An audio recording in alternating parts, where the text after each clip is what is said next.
Hey everyone, Jordan here. Today we're checking out NZXT's new AM5 motherboard, the X870E, also the N9, so a little bit of a bump on the N7, so you've got some higher power stages and delivery for some higher end CPUs. We've also got the full fat X870E, so dual chipset over the B650E we saw on the previous gen. It's going to be available in black and also white. $499 was the original price, but thankfully it's dropped considerably at the time of filming. You can get it around $380 or so. I'll get it into the box and tell you more about it after I quickly pay some bills with this video sponsor. If you've just built your new PC, maybe you want to change some of the personalization settings, or maybe you want to stream and you need to change the audio settings. Unfortunately, to do that, you're going to need to activate Windows. Microsoft's pricing, though, could be quite difficult to justify the cost. However, I found a better alternative, VIP-SCDkey.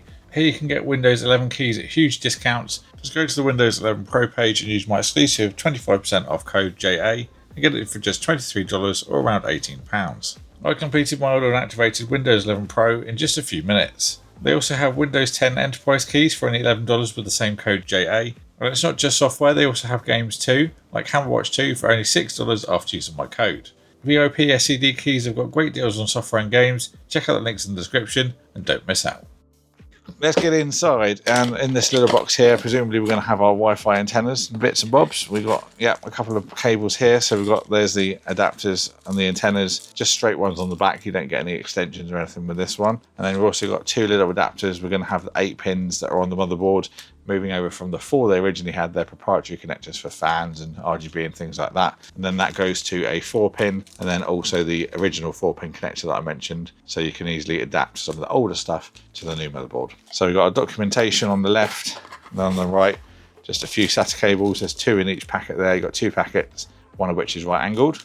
First impressions, very heavy. We have got a lot of aluminium on here, so we've got some up here, covers the top of the VRM. Also goes down on the inside for some passive cooling.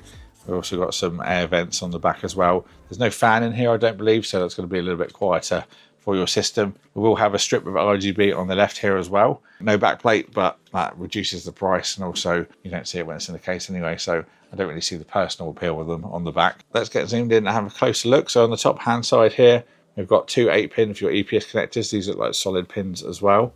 We've got 2 4-pin fan headers, and we've got our first of the 8 pins for the proprietary connectors. We've got the standard 4 there as well, so if you've got any older devices you want to connect directly to the board. Postcode readout, one thing I've loved to see on the NZXT boards, most of them have got that, really handy thing to have. And we've also got a power and a reset button below that as well. We've got our 24 pin for power, USB Type-C, that's going to be USB 3.2 Gen 2x2. On the right angle we've got a USB 3 header, it's going to be USB 3.2 Gen 1. We've also got 4 SATA 6 gigabit ports. Then on the bottom right hand corner we've got our front panel connections. We've got another 3.2 Gen 1 USB Type A header. Another of the 8-pin proprietary connectors like at the top. We've got 3 4-pin fan headers, 2 USB 2 headers, great for all the hubs and fan controllers and things like that.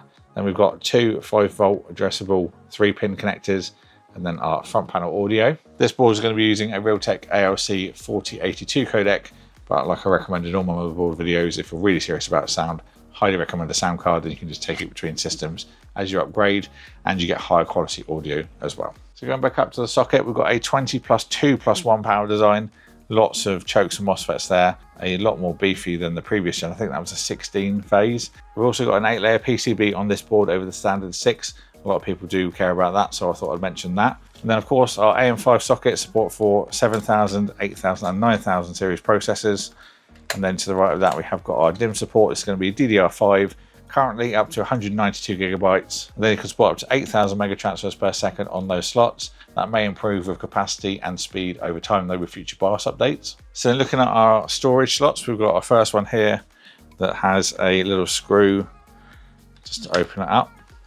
And then that comes away, big old beefy piece of aluminium or aluminum there. For your first top NVMe drive, this will be a Gen 5 supporting drive. Also got a quick release on the end there as well. Then the additional NVMe slots under these panels, these just pop off like so. That's also metal, so it's going to give some nice heat dissipation. Also better than the one we saw on the N7 Z890, that was plastic. Not really recommended when you're going to put hot stuff underneath it. So nice, we've got a metal one here, also with the thermal pads. Those additional slots will be Gen 4 speed, so you've got 1 Gen 5 80mm and then 3 Gen 4 80mm. ASRock are making this board again, and they generally use Gen 4, but it means that you don't have any slower throughputs and lanes drop into X8 and stuff like that, which I think is really good. So then going on to the rear of the board, we've got quite a bit going on here. We've got a clear CMOS button and BIOS flash, very handy buttons to have. Then we've got a Wi-Fi antenna points. This has got Wi-Fi 7 and also Bluetooth 5.4. Now for the USB ports, we've got lots of different options here. My notes seem to be a little bit different from what I'm actually looking at though, so there's a little bit of to be confirmed here. But it looks like we've got 6 Gen 2, so 10 gigabits per second there. We've also got 2 Gen 1, which are 5 gigabits. And then we've also got the 2 just USB 2s there as well. We've got a 5 gig LAN. Then we've got 2 Thunderbolt 4 40 gigabit ports Type C, line out, microphone in, and then an SP diff. So that was a look at the new X870E N9 motherboard from NZXT. Let me know what you think about it in the comments box below. I'll put the links in the description if you want to pick one up. I think this will be a really good board for creators as well, given that you've got loads of storage options at Gen 4. This is the typical ASRock thing to do. You've got one Gen 5 and then Gen 4 underneath, but you've got the dual chipset as well, so you're not going to be limited and dropping PCI lanes when you add an additional drive and things like that, which is always good. Then loads of I/O on the back, loads of USBs. Love to see lots of Type A's and a couple of Type C's. I think it's personally what I would like to see, so I think they've got that really well done on the back. Would like to see 10 gig LAN, just if you're going to do a lot of internal work with like high-speed networking, for example, like internal 10 gig and transferring files and things like that. That will be very handy to have, but maybe we'll see that on the next board. But that's it for this one. I will be doing a build with this as well as the other NZXT boards very soon. I'm a little bit behind on those, but they will be coming out hopefully very soon. So get subscribed and do the bell so you don't miss those. Thank you all for watching. I hope you enjoyed the video, and I'll see you all in the next one.